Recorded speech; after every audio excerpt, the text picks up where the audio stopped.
Porque la cárcel está a la vuelta de la esquina y la muerte es el siguiente paso. ¿Entiendes lo que digo? Solo estamos sonriendo.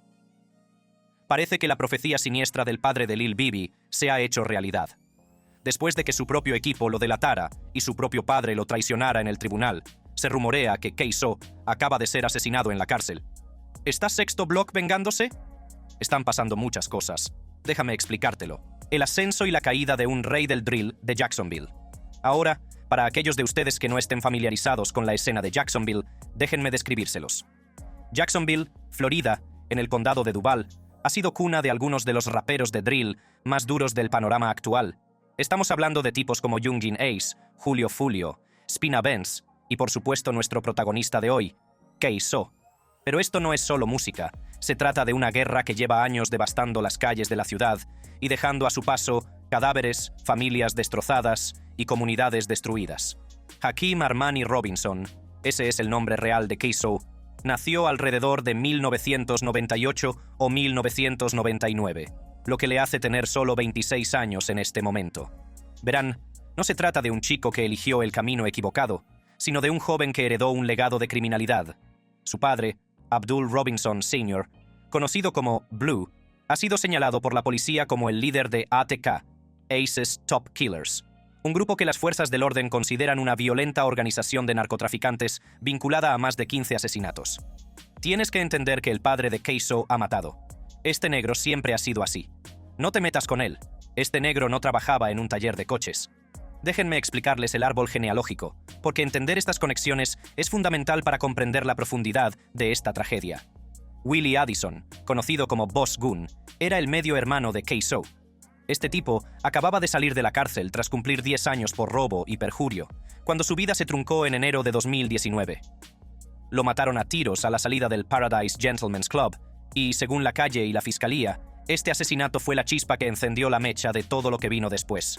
Ahora, K-So también tenía un hermano, Abdul Robinson Jr., que actualmente tiene 27 años y se enfrenta a sus propios cargos de asesinato. Luego está su primo Leroy Whitaker Jr., conocido como ATK Scotty, que está sentado junto a K-So en el tribunal como coacusado. Toda esta situación es un asunto familiar que ha salido mal, y eso es lo que la hace tan devastadora. Pero hablemos del ascenso de K-So en el mundo del rap, porque el chico tenía un talento legítimo. El álbum debut de K-So, Violent Child, salió a la venta en 2020, con temas como Been Dead y la canción que da título al álbum, Violent Child. Pero fueron sencillos como Can't Think, con Jada Youngan, los que realmente lo pusieron en el mapa. Esta canción sola acumuló más de 215.800 reproducciones en SoundCloud, lo que demuestra que, cuando se trataba de hacer música que resonara en las calles, K-So tenía ese ingrediente especial. El joven también causó sensación con otros artistas consagrados. Su colaboración Five Stars con la leyenda del drill de Chicago King, Von, demostró que su alcance se extendía más allá de Jacksonville.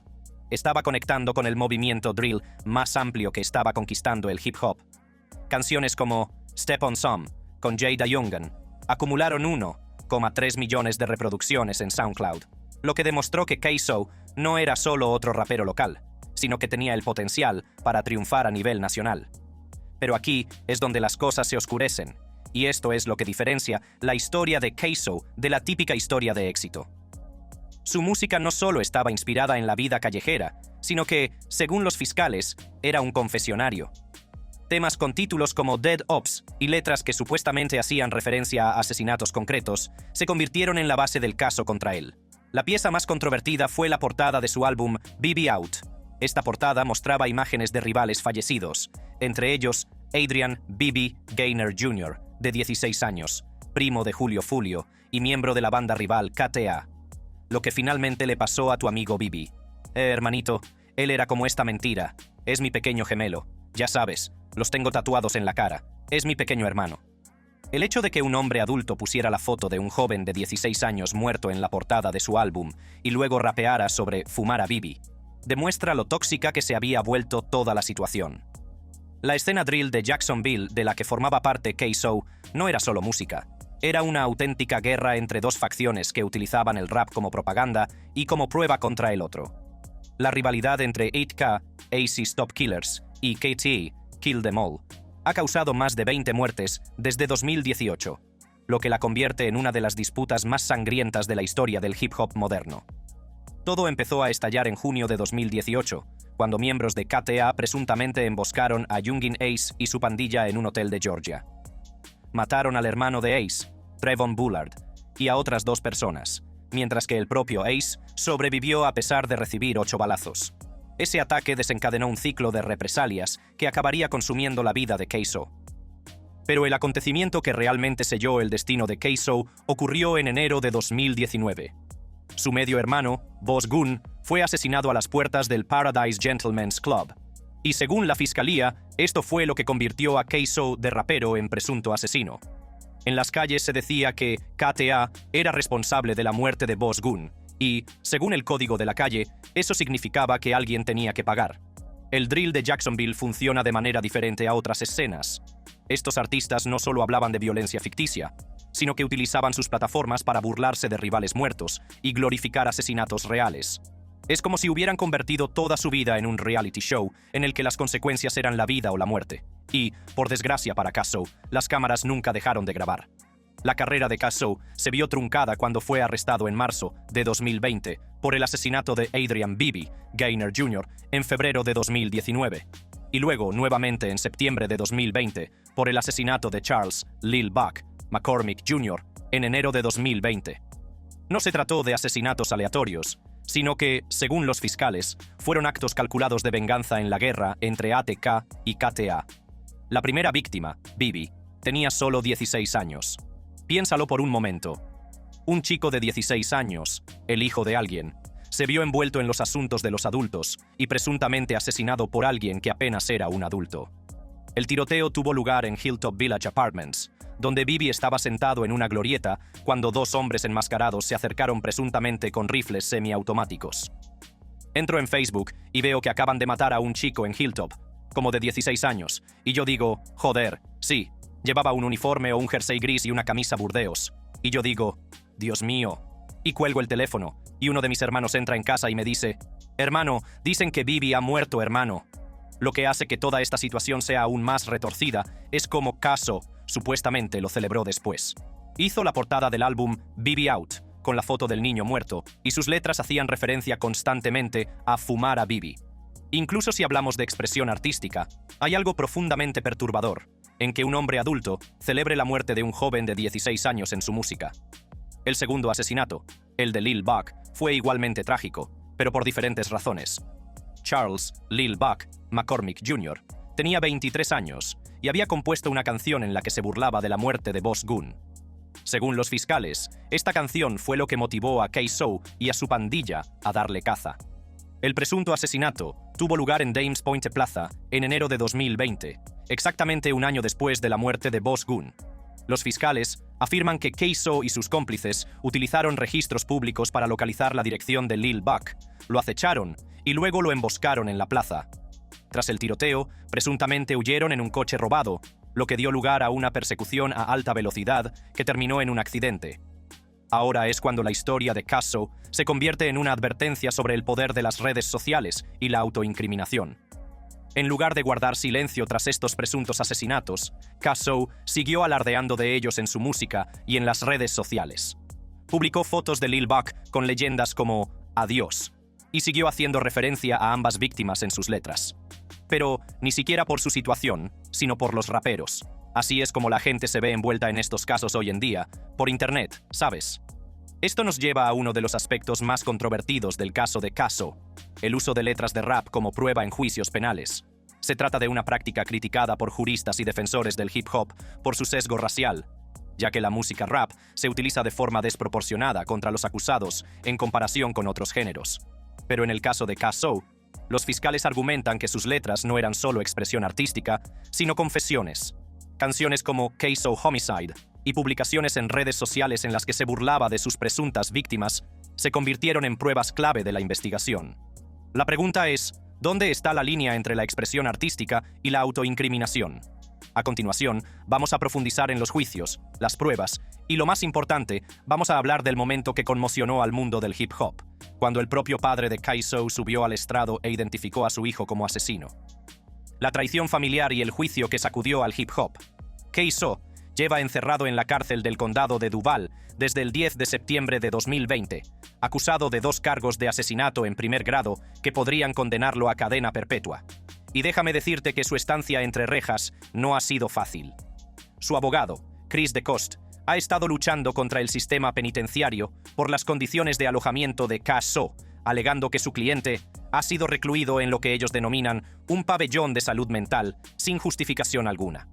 Ka-So ha afirmado que esta ubicación ha limitado su capacidad para comunicarse con su equipo legal, lo que podría afectar a la preparación de su juicio.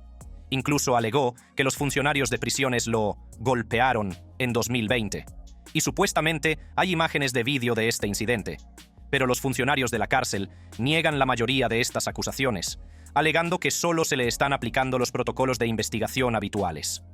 Ahora, hablemos de las pruebas en las que se basa la acusación, porque aquí es donde la historia de Ka-So se convierte en un ejemplo de cómo no hay que actuar cuando se está presuntamente involucrado en actividades callejeras.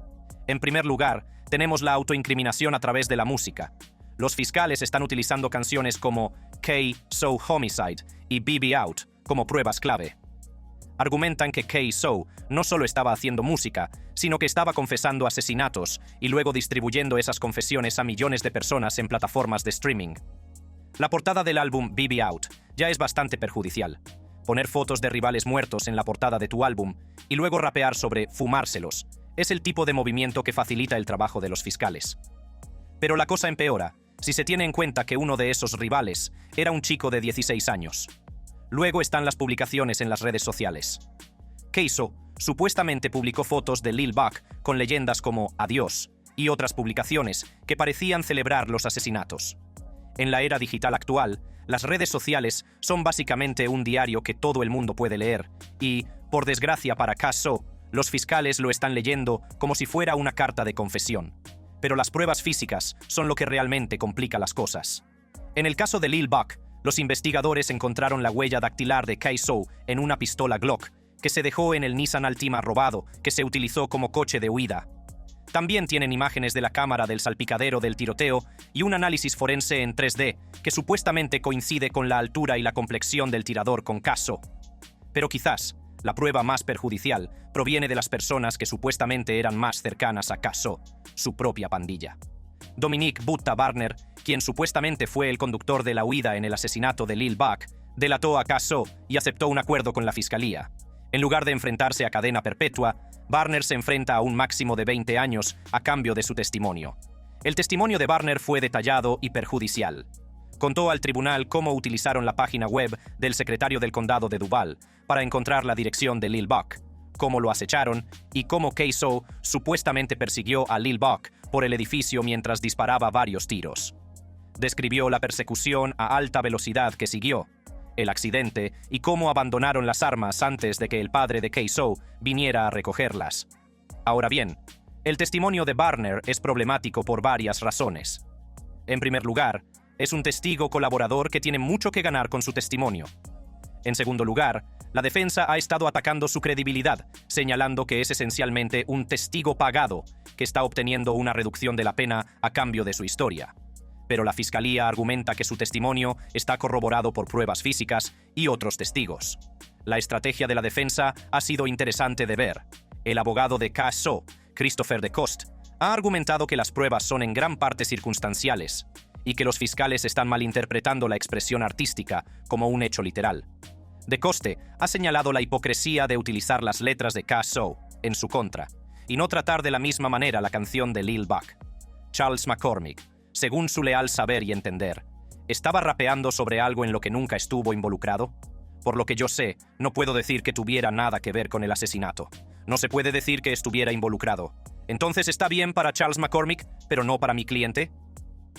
La defensa también ha cuestionado las pruebas físicas, argumentando que las imágenes de vídeo no muestran claramente a Ka-So como el tirador y que las descripciones de los testigos no coinciden con su aspecto físico.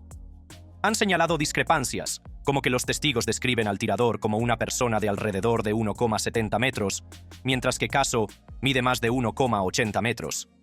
Pero todas estas pruebas, todos estos testigos, todos estos argumentos legales, pasaron a un segundo plano el 28 de julio de 2025, cuando ocurrió algo que nadie vio venir, al menos no en tal magnitud.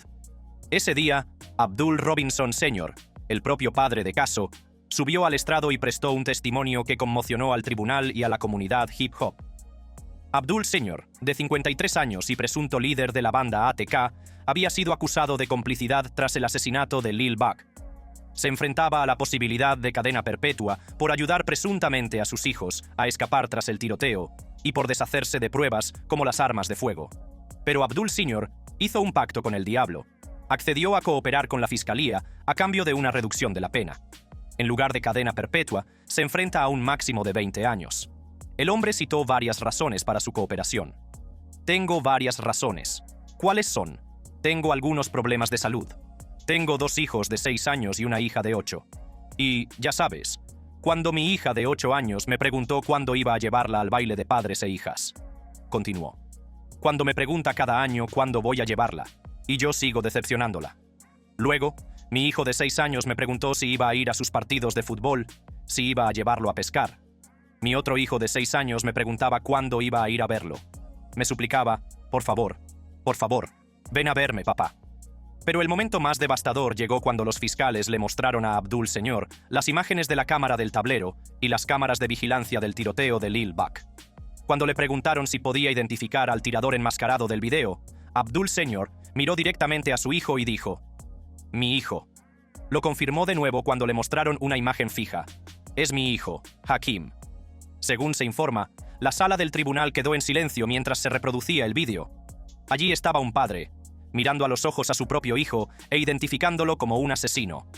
Abdul Sr. también testificó que recogió a los sospechosos después del tiroteo, escondió las armas en su coche y más tarde se deshizo de las pruebas. Abdul Sr. calificó su decisión de testificar como la más difícil que he tomado en mi vida. ¿Cooperar en este caso es algo fácil de hacer? No, es la decisión más difícil que he tomado en mi vida. Abdul Sr. calificó su decisión de testificar como la más difícil que he tenido que tomar en mi vida. ¿Cooperar en este caso es algo fácil para usted? No, es la decisión más difícil que he tenido que tomar en mi vida.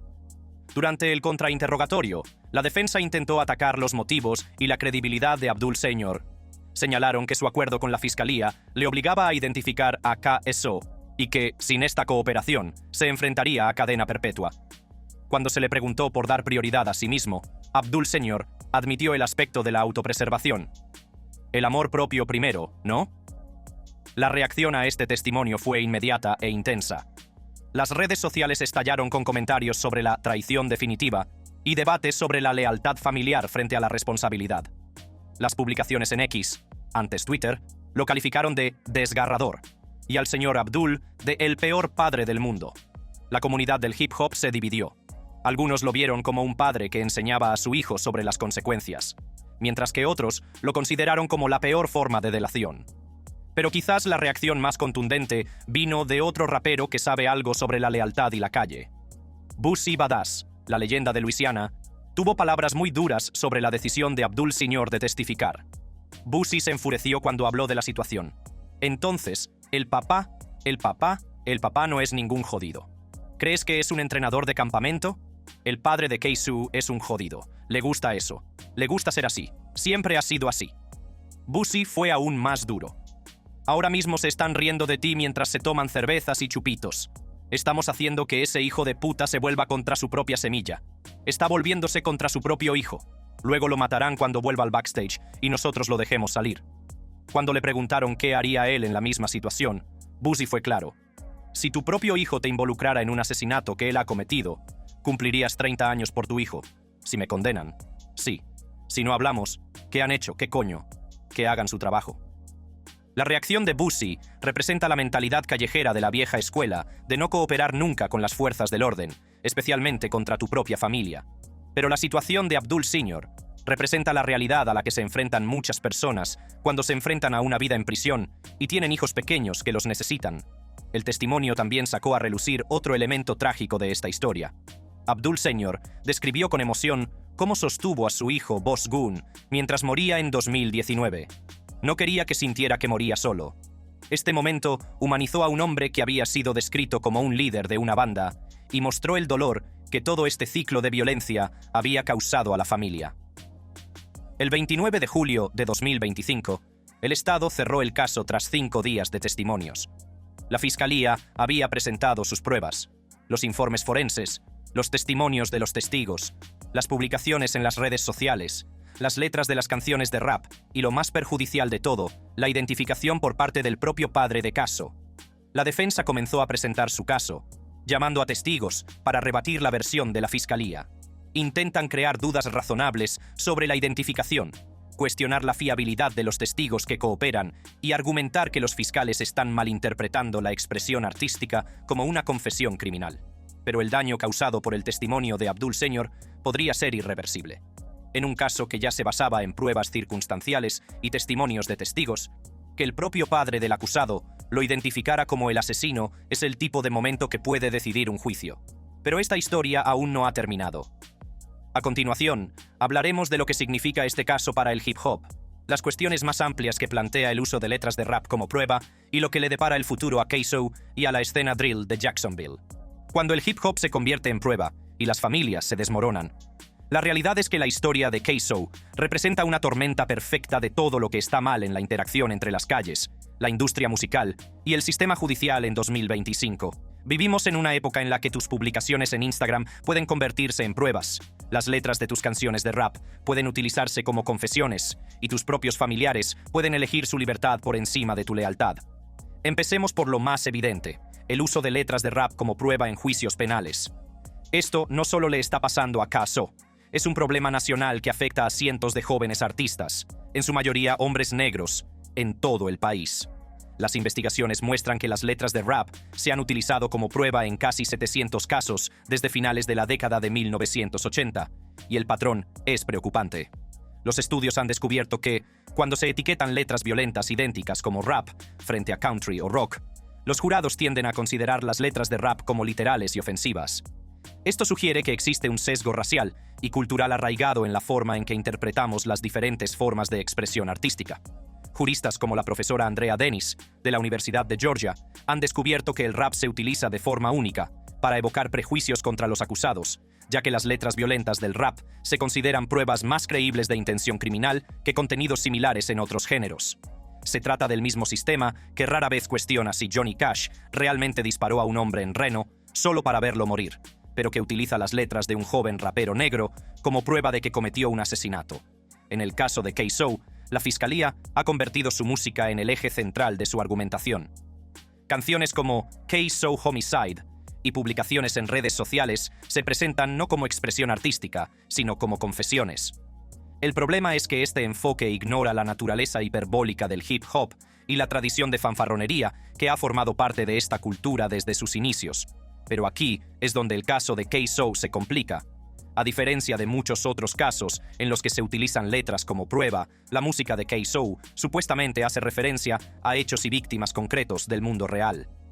La portada del álbum BB Out, en la que aparecen personas fallecidas y letras que supuestamente celebran asesinatos concretos, hace más difícil argumentar que se trata solo de expresión artística. Esto plantea preguntas incómodas sobre dónde debe trazarse la línea. ¿Debe protegerse la expresión artística incluso cuando supuestamente glorifica la violencia real contra personas concretas? La madre de Bibi ha hablado del dolor que le causa escuchar cómo se burlan de su hijo de 16 años en canciones de rap. Y esa perspectiva no puede ignorarse en este debate. El sistema legal está luchando por adaptarse a la evolución del hip hop. Algunos estados, como California, han aprobado leyes que obligan a los tribunales a tener en cuenta el contexto artístico y creativo antes de admitir las letras de rap como prueba. Los legisladores de Nueva York y federales están considerando protecciones similares, pero Florida aún no cuenta con estas salvaguardias. Esto nos lleva a otro aspecto del caso de K-So, que pone de relieve cómo las redes sociales han cambiado completamente las reglas del juego. En el pasado, si cometías un delito, lo más inteligente era pasar desapercibido, mantener la boca cerrada y dejar que tu abogado se encargara de todo. Pero en la era de las redes sociales, especialmente para los artistas jóvenes que intentan construir su marca, la tentación de documentarlo todo e interactuar con su público puede ser abrumadora. Las supuestas publicaciones de K-So en las redes sociales, incluidas fotos de las víctimas con leyendas como «Adiós», muestran cómo las redes sociales se han convertido en un arma de doble filo para los artistas jóvenes. Por un lado, son la principal forma de crear una base de fans y promocionar tu música. Por otro lado, todo lo que publicas puede ser utilizado en tu contra en un tribunal.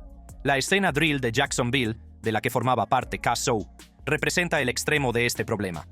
La rivalidad entre ATK y KTA ha sido calificada como una de las más prolíficas del hip hop moderno, con más de 20 muertes relacionadas con ella. Lo que la hace única es lo entrelazadas que se han vuelto la música y la violencia. Canciones como Who I Smoke, de Youngin Ace, han obtenido más de 18 millones de visitas, mientras se burlan explícitamente de rivales muertos. La canción utiliza A Thousand Miles, de Vanessa Carlton, como pista de fondo, mientras enumera los nombres de los miembros fallecidos de KTA. No es sutil, es una provocación directa diseñada para generar tanto reproducciones como credibilidad en las calles. Las canciones de respuesta, como When I See You, de Julio Fulio, intensificaron aún más las tensiones. No eran solo canciones de descalificación, sino declaraciones musicales de guerra que contribuyeron a alimentar la violencia en el mundo real. La música de K-Soul encajaba perfectamente en este ecosistema. Sus canciones no solo trataban sobre la vida callejera en general, sino que, según se afirma, hacían referencia a asesinatos concretos y a víctimas específicas. Esto las convertía en un contenido increíblemente atractivo para los fans que estaban metidos en el drama, pero también en pruebas increíblemente perjudiciales para los fiscales. Ahora, hablemos de lo que revela el caso de K-Soul sobre la dinámica familiar en la cultura callejera.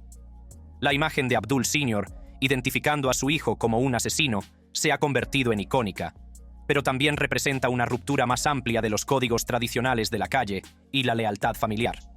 En los viejos tiempos del crimen organizado, el código era simple: nunca cooperar con las fuerzas del orden y punto. Se esperaba que los miembros de la familia asumieran sus responsabilidades, cumplieran su condena y mantuvieran la boca cerrada. Pero el caso de K-Soul muestra cómo ese código se ha erosionado ante las realidades modernas. La decisión de Abdul Sr. de testificar no solo tenía que ver con evitar una cadena perpetua, sino con sus 3 hijos pequeños que necesitan a su padre. Se trata de un hombre de unos 50 años, con problemas de salud, que tiene que elegir entre la lealtad a su hijo adulto y la responsabilidad hacia sus hijos menores. La reacción de la comunidad hip hop ante esta decisión ha sido reveladora. La apasionada respuesta de Boosie representa el punto de vista tradicional de la calle: nunca cooperar, sin importar las consecuencias. Pero otras voces de la comunidad se han mostrado más comprensivas, señalando que Abdul Sr. estaba tratando de sacar lo mejor de una situación imposible. Esta división generacional refleja cambios más amplios en el funcionamiento de la cultura callejera. La generación mayor suele mantener códigos más estrictos sobre la lealtad y la no cooperación, mientras que los jóvenes son más propensos a tomar decisiones pragmáticas basadas en sus circunstancias individuales. Pero hay otra capa que debemos abordar: el ciclo de violencia que representa el caso de K-Soul. Toda esta situación comenzó con el asesinato de su medio hermano Boss Gun en enero de 2019. Según los fiscales, ese asesinato motivó a K-Soul a matar presuntamente a Bibi y Lil Buck en represalia. Pero el asesinato de Boss Gun fue en sí mismo una represalia por actos violentos anteriores. Toda la disputa entre ATK y KTA se remonta a la emboscada de junio de 2018 en la que murieron el hermano y los amigos de Youngin Ace. Ese ataque fue una represalia por otra cosa, que a su vez fue una represalia por algo anterior. Lo que estamos viendo es un ciclo de violencia que se ha perpetuado durante años, con jóvenes como K-Soul envueltos en una disputa que comenzó antes incluso de que fueran adultos. Bibi solo tenía 16 años cuando fue presuntamente asesinado, y K-Soul apenas había cumplido los 20 cuando se produjeron estos presuntos asesinatos. Esto plantea preguntas sobre la responsabilidad y la intervención. ¿Cómo se rompe un ciclo de violencia cuando se ha arraigado tanto que se transmite de generación en generación y de un barrio a otro? K-Soul creció en lo que las fuerzas del orden han descrito como un entorno de familia criminal, por lo que, en cierto modo, su camino estaba predeterminado por circunstancias que escapaban a su control. Pero, al mismo tiempo, K-Soul tomó decisiones. Eligió participar presuntamente en asesinatos. Decidió presumir de ellos en su música. Decidió publicarlos en las redes sociales. ¿En qué momento la responsabilidad personal prevalece sobre los factores ambientales? El impacto de este caso va más allá de K-Soul y su familia. La oficina del sheriff de Jacksonville ha amenazado con presentar cargos contra ATK en virtud de la ley RICO tras el asesinato de Julio Foolio en 2024, lo que sugiere que las fuerzas del orden se están tomando más en serio el tratamiento de estos colectivos de rap como organizaciones criminales. las implicaciones más amplias de este caso probablemente perdurarán más allá de lo que le suceda a Caso personalmente.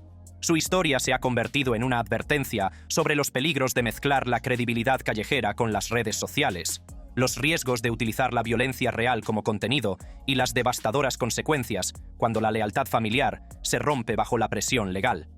Para las familias y comunidades que se enfrentan a ciclos de violencia, la decisión de Abdul Senior de testificar representa tanto una traición a los códigos tradicionales como una elección pragmática en una situación imposible. La reacción a su testimonio muestra lo dividida que está la comunidad sobre el significado de la lealtad y la responsabilidad familiar en la era moderna. La verdadera tragedia no es solo que se hayan perdido o destruido estas vidas, sino que este patrón se repita una y otra vez en ciudades de todo Estados Unidos. Hasta que no abordemos las causas profundas de estos ciclos de violencia, seguiremos viendo historias como la de Caso, y las familias seguirán desgarradas por la imposible elección entre la lealtad y la supervivencia. Si te ha gustado este video, echa un vistazo a los demás videos increíbles de nuestro canal. Gracias por vernos y hasta la próxima.